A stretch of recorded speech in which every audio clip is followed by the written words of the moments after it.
Hi, it's Father Joe O'Brien from St. Mary's in Coxsackie and St. Patrick's in Ravenna. I want to talk to you today about the emergency in the Ukraine, all that's going on with the war there, all that's going on with the deep tragedy and the loss of life. Pope Francis refers to the experience of the Ukraine as being a river of blood and tears, and he calls for an immediate ceasefire and immediate peace. May we pray that this happens.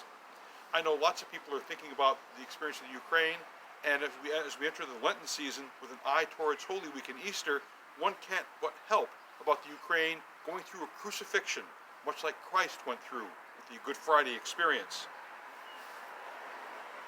Many of you have told me how hard it is to watch the news, whether it's on your television or just watching the internet screen, and seeing just all the loss of life that's going on in the Ukraine right now at the hands of the Russian invasion.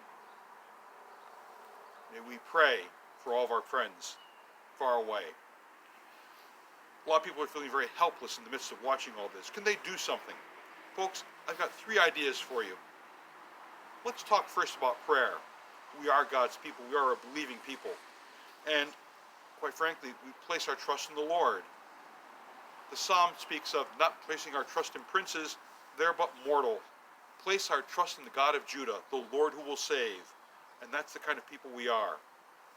Every generation, it seems, has people who are drawn as leaders, some of whom live nobly and lift their people up. Others are drawn by greed or drawn by the desire for power. And we have results like this, the experience of war and violence, wanton violence that is unnecessary. May we place our trust in the Lord of heaven and earth. We remember that during this Lenten season, we find ourselves walking with Jesus through the desert wilderness. May we take this time to be close to Christ. Let his ways guide our ways. May we be a people who seek prayerful transformation. May we ask Christ to help change hearts of leaders around the world and bring about ceasefire, bring about peace. That's the first idea. Prayer is always first. But 2 other ideas that we can look at day to day.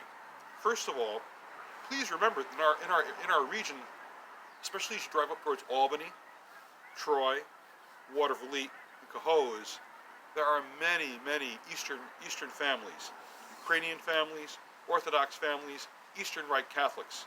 When you drive through some of the towns, you see the onion-domed churches. We have many neighbors and friends, some of whom are suffering because they have family back in the old country. May we pray for them. May we talk to our friends and neighbors. Ask them, are their families safe? Let them talk to us. May we be listeners and let them open their hearts and unburden themselves in the midst of this far-off tragedy that touches them so much. The last thing I'm going to ask you to consider is, if you're thinking about what you can do personally, please consider opportunities for support, financial support. Let me lift up one site for you. If you go to the internet and look under Catholic Relief Services, you'll find that they have efforts directed towards care of Ukrainian families, Ukrainian refugees. Folks, go to your computer.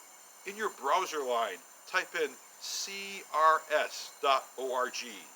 crs.org.